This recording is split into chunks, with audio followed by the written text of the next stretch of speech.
So hello everyone. आज के इस सेशन में हम बात करने वाले हैं दर्पण और लेंस के बारे में।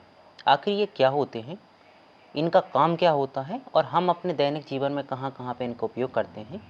साथ में हम ये देखेंगे कि ये प्रतिबिंब का निर्माण कैसे करते हैं और हमसे कॉम्पिटिटिव एग्ज़ाम में कैसे क्वेश्चन पूछ सकते हैं।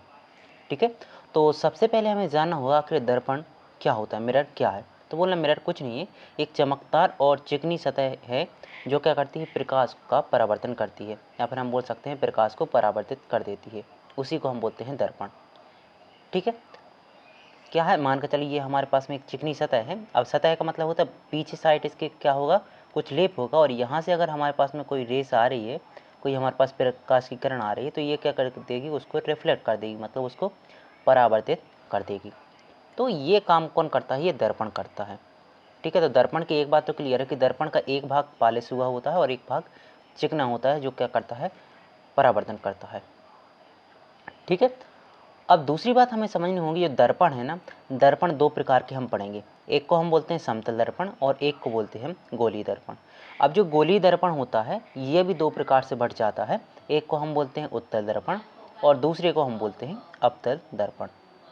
ठीक है, तो हमने पढ़े दर्पण दो प्रकार से, समतल और गोलीय दर्पण भी दो प्रकार से होगा, उत्तल और अवतल। एक एक करके हम सभी को देखते हैं डिटेल से, आखिर इनमें क्या विशेषता है कि हम सभी को अलग अलग पढ़ रहे हैं। ठीक है, तो सबसे पहले हम समझते हैं परावर्तन की नियम को। ठीक है, क्योंकि हमें दर्पण पढ़ना है और दर्पण का पहला ही काम होता है प्रकाश जो भी आ रहा है हमारे पास, लाइट जो भी आ रही है उसको परावर्तित करने का। तो पहले हमें परावर्तन का नियम जान लेना चाहिए कि आखिर होता क्या है। तो आप बोलना, जो परावर्तन का नियम है ना, दो मुख्य बिंदुओं से मिलकर बना है।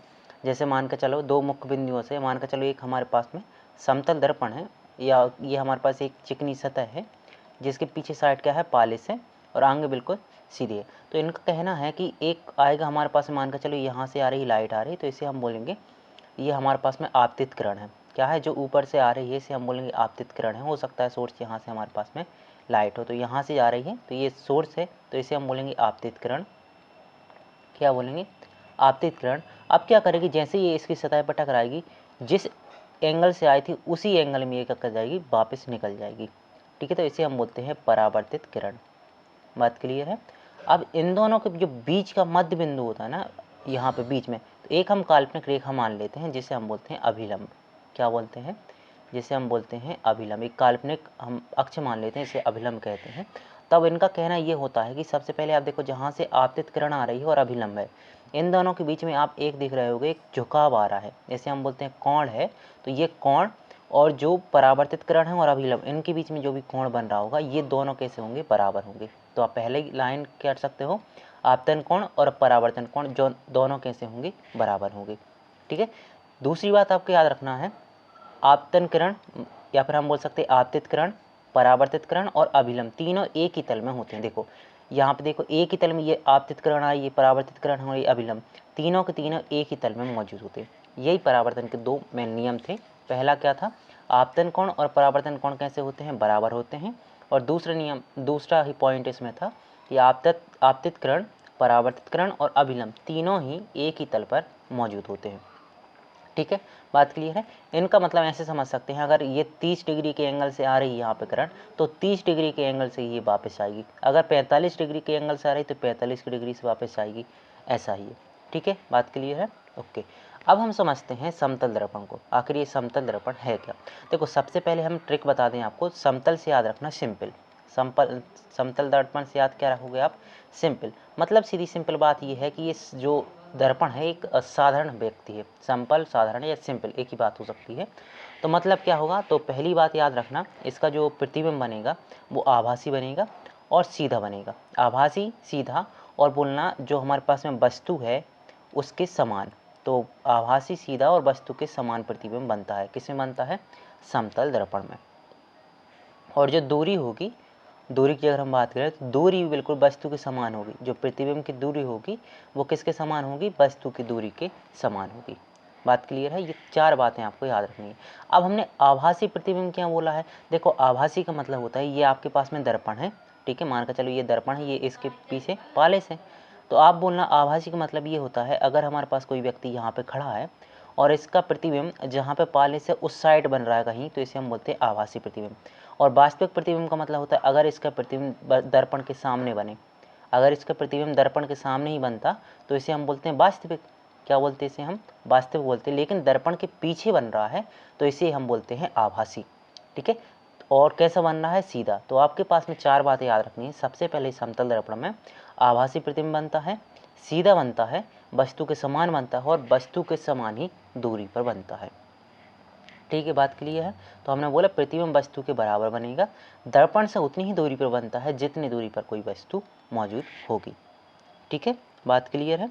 अब इसका उपयोग हम कहाँ पे करते हैं समतल दर्पण का? तो बोलना जो हम सामान्य दर्पण है जो देखने के लिए हम घर पे उपयोग करते हैं, तो आप बोलना जो घर का शीशा होता है वहाँ पे समतल दर्पण का उपयोग करते हैं।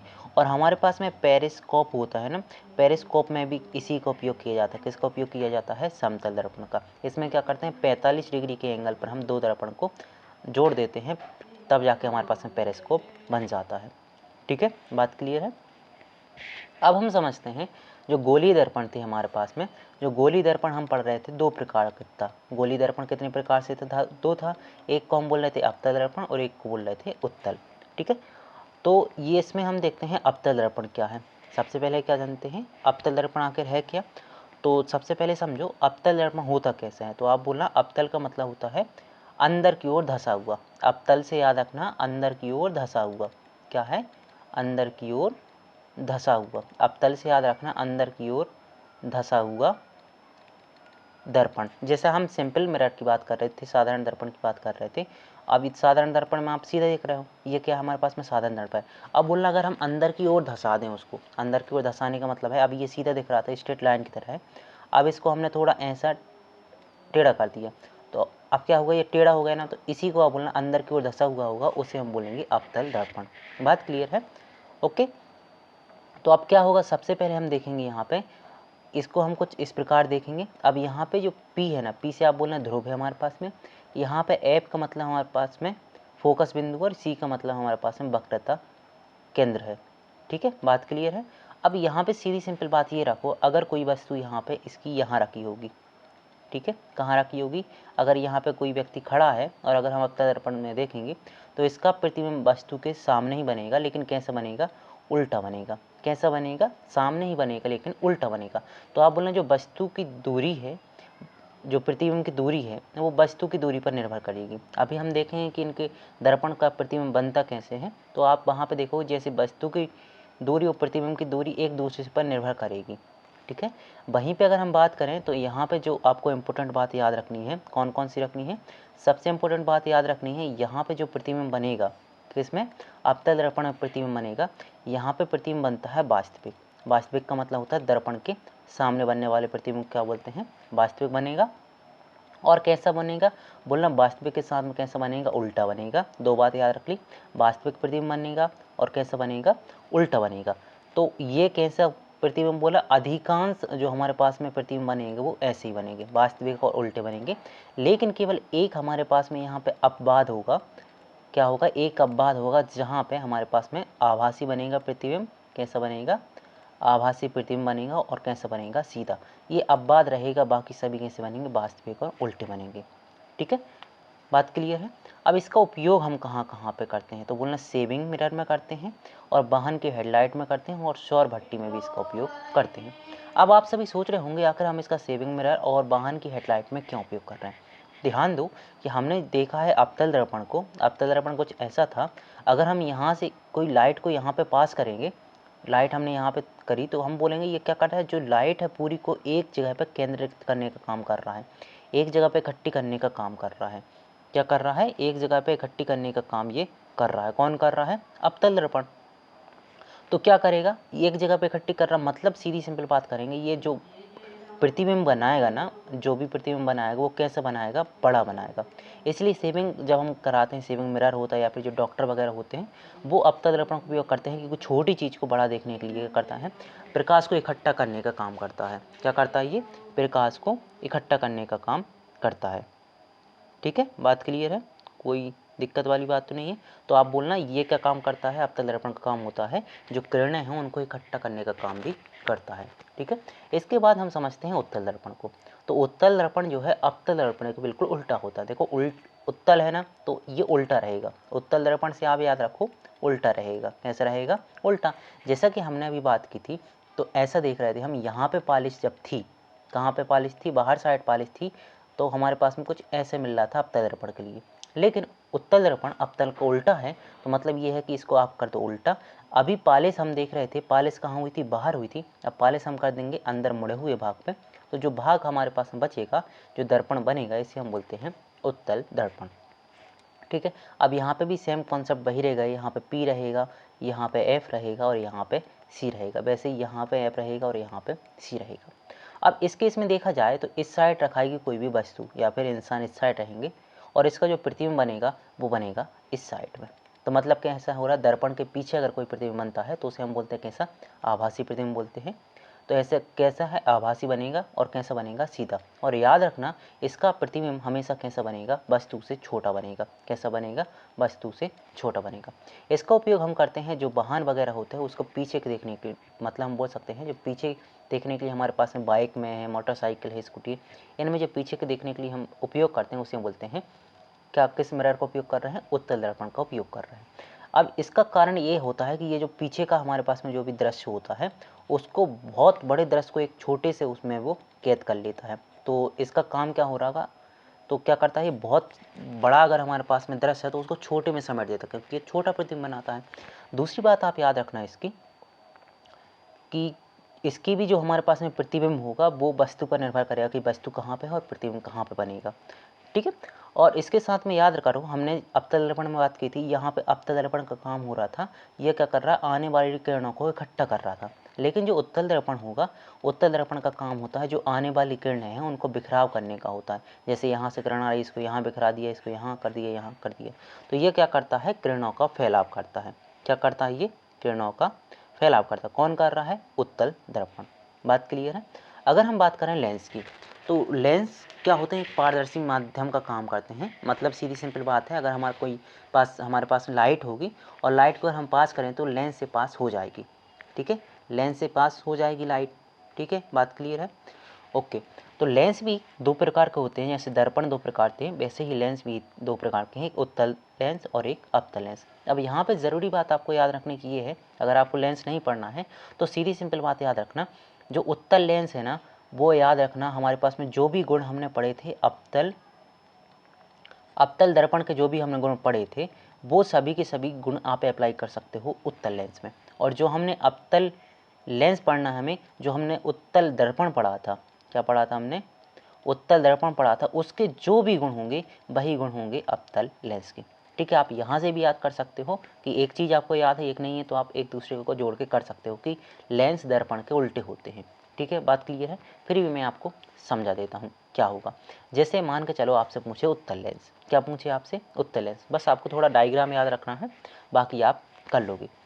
क्या है हमारे पास में? एक है उत्तल लेंस और एक है हमारे पास में अवतल लेंस। तो याद रखना, उत्तल लेंस से फिर वही रखना, उत्तल से है उठा हुआ। उत्तल लेंस का मतलब क्या है? उठा हुआ।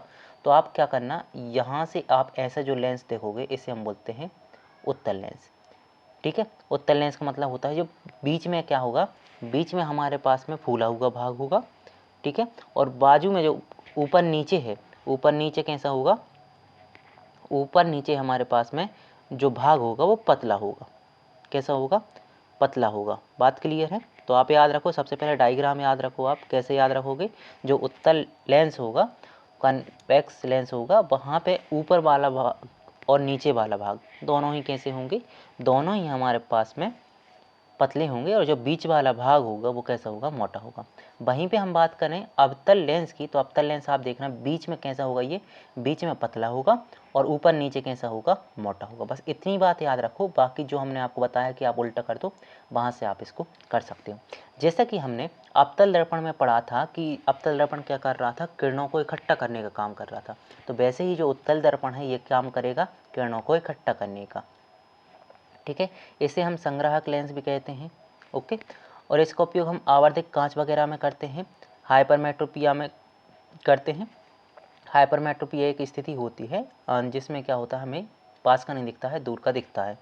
ठीक है, उसके करेक्शन में भी हम इसका उपयोग करते हैं। आखिर ये क्या होता है, कैसे होता है, इसके बारे में हम फिर किसी वीडियो में बात करेंगे। केवल इतना याद रखो, इसका उपयोग यहाँ पे हम कर सकते हैं। बाकी इसका प्रतिबिंब कहाँ पे कैसे बनता है, इसके लिए हम अभी देखने वाले हैं आगे। ठीक है, अवतल लेंस अभी बताया था हमने, बीच में पतला होगा और ऊपर नीचे कैसा होगा, ऊपर नीचे होगा मोटा। और इसका हमेशा उल्टा रखना, कैसा होगा, ये उल्टा होगा, किसके होगा, उत्तल दर्पण के उल्टा होगा। जैसे उत्तल दर्पण का काम हो रहा था किरणों को बिखरान करने का, ये भी बिखराव करेगा, फैलाता है किरणों को। और ये प्रसारक लेंस कहते हैं, इसे क्या बोलते हैं, प्रसारक लेंस कहते हैं। इसका उपयोग होता है मायोपिया को सही करने में। किसको होता है, मायोपिया को सही करने में होता है इसका उपयोग। जो कैमरे वगैरह हैं उसमें भी हम इसी का उपयोग करते हैं, अवतल लेंस का। ठीक है, बात क्लियर है। अगर हम बात करें सूत्र की, किसकी बात कर रहे हैं हम, अब हम बात कर रहे हैं सूत्र की। तो याद रखना, अब हम बात कर रहे हैं लेंस फॉर्मूला की। ठीक है, एफ का मतलब होता है फोकस दूरी, अभी हमने बताया था। भी का मतलब होता है यहाँ पे, भी का मतलब याद रखना प्रतिबिंब की दूरी, और यू का मतलब यह है वस्तु की दूरी। तो यहाँ पे अगर आपके पास में एक फॉर्मूला बनेगा, इसका मतलब है 1/f इज इक्वल टू 1/, भी का मतलब क्या अभी बताया था, प्रतिबिंब की दूरी, माइनस 1/u। ये फॉर्मूला बन जाता है आपके लिए, किसके लिए, लेंस के लिए। और कभी कभी आपसे पूछ भी लेता है क्वेश्चन, तो वहाँ पे आपको ये फॉर्मूला ध्यान रखना है और वैल्यू को पुट कर देना है, तो आप कुछ भी निकाल सकते हो। वहीं पे अगर हम बात करें दर्पण के लिए, तो दर्पण के लिए बस थोड़ा सा अंतर हो जाएगा। दर्पण के लिए क्या अंतर हो जाएगा, जैसे आप यहाँ 1/f लिख रहे हैं तो ज्यों के त्यों लिखोगे, इज इक्वल टू 1/v है ज्यों के त्यों। दर्पण है तो यहाँ पे प्लस लिखना 1/u।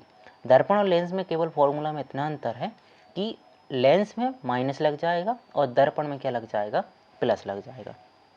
लेंस में माइनस और दर्पण में क्या लगेगा, प्लस लगेगा। इसके अलावा कोई भी अंतर यहाँ पे नहीं है आपके पास में। ठीक है, बात क्लियर है, ओके। ठीक है, अभी उपयोग की बात करें, हमने दर्पण का उपयोग कर रहे थे हम चिकित्सा में, वाहन में, सौर ऊर्जा में। वहीं पे हम जो लेंस है उसका उपयोग कर रहे थे चश्मे में, कैमरा में, दूरबीन में और सूक्ष्मदर्शी में। ठीक है, इसके साथ में शायद हमारे पास में कुछ और बचता है तो वो भी आपको बता देते हैं। ठीक है, अभी आपको बताना था कि आप कैसे एक छोटे से ट्रिक से आप याद कर सकते हो कि जो प्रतिबिंब वगैरह है, आपसे पूछ लेता है कि किसका प्रतिबिंब कहाँ पे बनेगा। सबसे पहले तो हमें चाहिए ब्लैंक पेज। ओके, मिल गया ब्लैंक पेज। अब समझो, और बहुत ही आसान तरीके से समझना, जल्दी समझ में आएगा आपके पास में। तो एक करके समझना। सबसे पहले हम दर्पण की बात कर लेते हैं। तो दर्पण और लेंस एक दूसरे के विपरीत होते हैं, तो आप वहाँ से याद कर लेना। सबसे पहले हम बात कर रहे हैं दर्पणों में, अवतल दर्पण की बात कर रहे हैं। ठीक है, अवतल दर्पण में वस्तु का प्रतिबिंब कैसे बनता है, या फिर हम बोल सकते हैं अवतल दर्पण में प्रतिबिंब कैसे बनते हैं। ठीक है, तो याद रखना, सिंपल सी बात रखो, अवतल दर्पण का एक आपके पास में डायग्राम याद रखो कि अवतल दर्पण है मतलब अंदर की ओर झुका हुआ होगा। ठीक है, और यहाँ पे आप देखोगे, यहाँ पे जो बीच वाला भाग आप देख रहे हो इसे P मतलब ध्रुव बोलते हैं। इसकी कुछ दूरी पे मिलेगा हमारे पास में F फोकस बिंदु, और कुछ आगे दूरी पर मिलेगा C। ठीक है, बात क्लियर है, इतनी बात, ओके।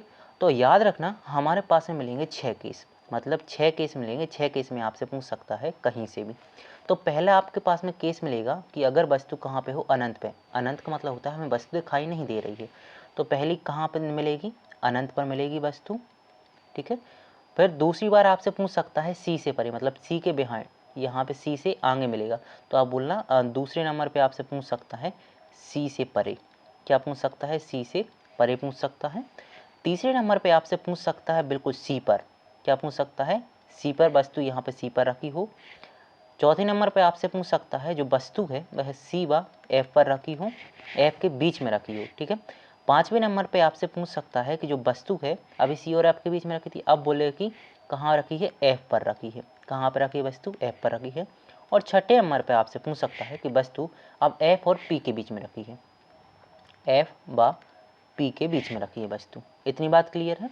तो आपको बताना है कि वस्तु का प्रतिबिंब कहाँ बनेगा। तो आपको यहाँ पे क्या बताना है, वस्तु का प्रतिबिंब कहाँ बनेगा। सीधी सिंपल सी बात है, ऊपर के जो हमने आपको 5 बताए हैं यहाँ तक, एफ तक, तो यहाँ पे आपको कुछ नहीं करना है। जो हमने लाइन सिक्वेंस लिखा है, अनंत, सी से परे, सी पर, सी व एफ के बीच में और एफ पर, इनका केवल आप उल्टा कर दो। उल्टा करने का मतलब ये है, जो 5वें नंबर पर है वो पहले नंबर पर कर दो, और जो पहले नंबर पर वो लास्ट के नंबर पर कर दो। मतलब सीधी बात, हम उल्टा करने वाले हैं, वही उसका सही आंसर होगा। ठीक है। तो देखो कैसे करने वाले हम आपको। देखो वैसे तो ये प्रतिबिंब बनाने के लिए एक हमारे पास अलग कॉन्सेप्ट चलता है, अगर हम वो कॉन्सेप्ट आपको पढ़ाने लगे तो 1 से 1.5 घंटा आपकी क्लास वहाँ पे चली जाएगी। लेकिन क्या है, कॉम्पिटिटिव एग्जाम है, हमें जल्दी से याद करना पड़ता है क्या सही है क्या गलत है, तो वहाँ पे ये ट्रिक अपना सकते हैं, ठीक है। जैसे अनंत पर है तो ये ऊपर वाला रखो, यहाँ पे रखना एफ पर बनेगा, फिर सी व एफ के बीच में, सी व एफ के मध्य में, फिर सी पर है तो उल्टा नहीं करनी है, और सी पर ही कर दूँ, फिर उल्टा करो, सी से परे हो गया, सी से परे होगा, फिर क्या कर दो, अनंत हो गया कि नहीं। केवल हमने कुछ नहीं किया, उल्टा कर दिया है तो हमारे पास में बन गया। अगर अनंत पर वस्तु होगी तो प्रतिबिंब एफ पर होगा, सी से परे होगी वस्तु सी बाय एफ के बीच में होगा, सी पर होगी तो सी पर ही होगा, सी बाय एफ पर होगी सी से परे होगा, और एफ पर होगी तो अनंत पर होगा। बस यहाँ पे बात आपको इतनी याद रखनी है। अब दूसरी बात करते हैं हम कि वस्तु का साइज, जो वस्तु का साइज है और प्रतिबिंब का साइज है वो कैसे हम याद करेंगे, तो उसको भी अच्छे से याद रख लो आप।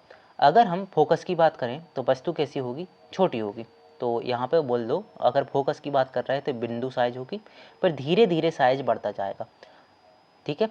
इससे थोड़ी बड़ी होगी, बिंदु साइज से थोड़ी बड़ी होगी, मतलब बोल सकते हैं छोटी होगी। कैसी होगी, छोटी होगी। अगर सी पर है तो यहाँ पर कुछ समान होगी, यहाँ पे बड़ी होगी और सबसे बड़ी होगी, बड़ी होगी और यहाँ पे सबसे बड़ी होगी, ठीक है। आपके पास 5 हो गए डायग्राम। अगर हम छठी बात करें एफ व पी पर हो तो बोलना यहाँ पे कैसा बनेगा, एक तो आभासी बनेगा मतलब वस्तु के पीछे बनेगा, और बहुत बड़ा प्रतिबिंब बनेगा। तो आप बोल देना कहाँ पर बनेगा, पी व एफ के बीच में ही बनेगा, पी व एफ के बीच में बनेगा। कहाँ पे बनेगा, लेकिन वस्तु के जो हमारे पास में दर्पण है, दर्पण के पीछे बनेगा, दर्पण के पीछे बनेगा। बात क्लियर है, ओके। अगर हम अब बात करें, आपको एक छोटी सी बात याद रखो आप, कि अगर हम बात करें उत्तल दर्पण की, किसकी बात करें, उत्तल दर्पण, तो यहाँ पे याद रखना जितनी भी पॉसिबिलिटी आपको दे दे, जितनी भी पॉसिबिलिटी आपको दे दे, हमेशा याद रखना केवल एक को छोड़कर याद रखना, अगर वस्तु अनंत पर दे रहा है तो बोलना फोकस पर बनेगा, प्रतिबिंब कहाँ बनेगा, फोकस पर बनेगा। इसके अलावा अगर फोकस पर दे रहा है तो बोलना अनंत पर बनेगा, और बाकी अगर कोई भी पोजीशन दे दे तो हमेशा बोलना एफ व पी के मध्य बनेगा, एफ व पी के कहाँ बनेगा, मध्य बनेगा, ठीक है। बात क्लियर है, ओके। हमारे पास 2 और इम्पोर्टेंट कॉन्सेप्ट रह गए हैं, उनको और हम देख लेते हैं। सबसे पहले हम जान लेते हैं, आपसे पूछ सकता है आवर्धन के बारे में। किसके बारे में पूछ सकता है, हम बोल सकते हैं आवर्धन, या फिर आवर्धन को ही हम बोलते हैं मैग्नीफिकेशन। तो आपसे पूछ सकता है आखिर ये होता क्या है, तो बोलना इसका उपयोग अक्सर हम करते हैं, जो हमारे पास में प्रतिबिंब बन रहा था, जो प्रतिबिंब बन रहा था उसके आकार को डिफाइन करने के लिए, मतलब उसका आकार कैसा होगा, वस्तु से छोटा है, बराबर है, उसके बराबर है, ठीक है। तो ये बताने के लिए हम कर सकते हैं आवर्धन का उपयोग। अब आवर्धन का जो उपयोग है, हम यहाँ पे जो दर्पण है उनके लिए अलग फार्मूला होगा, और जो लेंस है उनके लिए अलग होगा। अलग से मतलब है केवल साइन का अंतर है, बाकी कुछ नहीं है।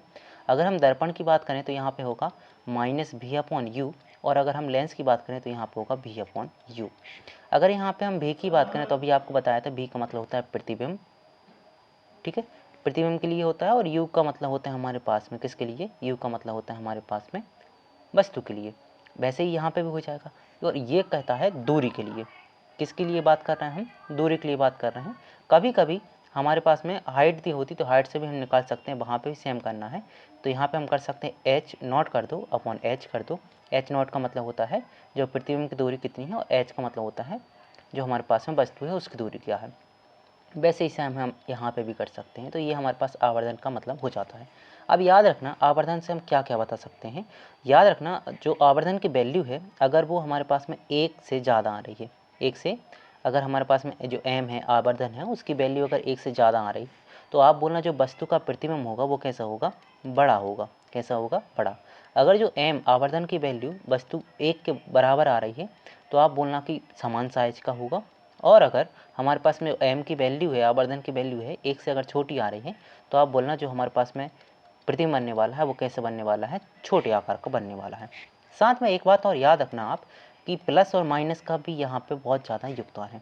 अगर आपसे पूछे पॉजिटिव, क्या पूछे, अगर पॉजिटिव वैल्यू आ रही है तो बोलना हमारे पास में बनेगा सीधा प्रतिबिंब, और अगर नेगेटिव आ रही है तो बोलना कैसे बनेगा, उल्टा प्रतिबिंब। पॉजिटिव है तो सीधा, और नेगेटिव है तो उल्टा। अब यहाँ से एक बात तो और समझ लो आप कि आपसे डायरेक्ट में पूछ सकता है अवतल दर्पण के लिए पॉजिटिव वैल्यू आएगी और उत्तल दर्पण के लिए नेगेटिव आएगी या पॉजिटिव, ये भी आपसे पूछ सकता है। तो याद रखना अवतल दर्पण के लिए पॉजिटिव और नेगेटिव दोनों वैल्यू आ सकती है, लेकिन मोस्टली केस में इसके लिए जो नेगेटिव वैल्यू आएगी, कैसी आएगी, मोस्टली केस में नेगेटिव आएगी, एक ही केस में आएगी पॉजिटिव। बाकी उत्तल दर्पण के लिए हमेशा कैसी वैल्यू आएगी, हमेशा यहाँ पे पॉजिटिव वैल्यू देखने को मिलेगी।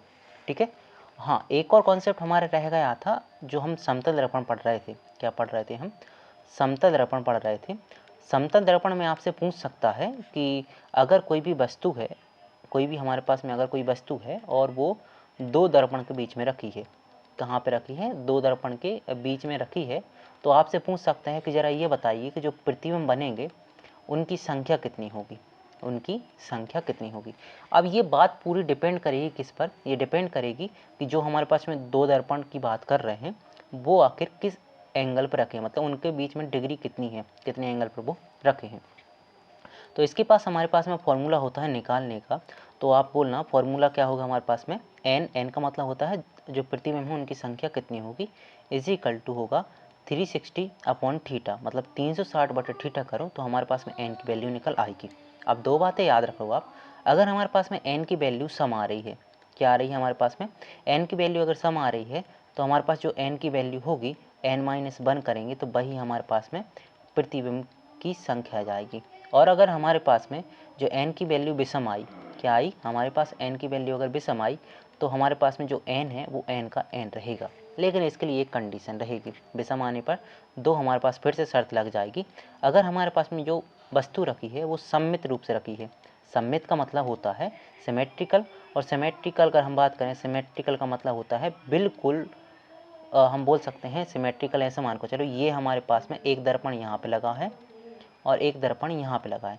सिमेट्रिकल का मतलब होता है बीच में हम ऐसे रख दें वस्तु को, ऐसे हम वस्तु को यहाँ पे रख दें कि बिल्कुल दोनों को बराबर हिस्सों में काटे, तो इसे बोलते हैं सिमेट्रिकल। और वस्तु को अगर हम कहीं बाहर रख दें, केवल एक दर्पण में आए, उसे बोलते हैं हम एसिमेट्रिकल या फिर असममित।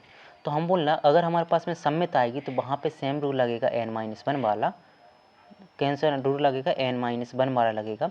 और अगर हमारे पास में असममित रखी है तो वहाँ पे केवल n का रूल लगेगा। बात क्लियर है? तो हम बोले सम हो चाहे विषम हो, रूल हमेशा यही लगेगा n-1 मतलब 360 अपॉन थीटा।